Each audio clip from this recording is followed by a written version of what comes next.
श्री स्वामी समर्थ. स्वामी समर्थांनी आपल्या प्रत्येक परमभक्ताला दर्शन तर दिलेच, परंतु त्यांनी ज्यांना ज्यांना स्पर्श केला ते भक्त फार भाग्यवान होते. कारण स्वामींचा स्पर्श झाला की असाध्य रोग झालेल्या भक्तांचे असह्य दुःखभोग नष्ट होतात.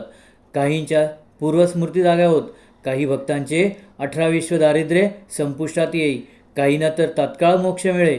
भजने म्हणत मंगळवेढाच्या आपल्या घरी निघालेला शेतकरी खरं तर श्री दत्तभक्त होता.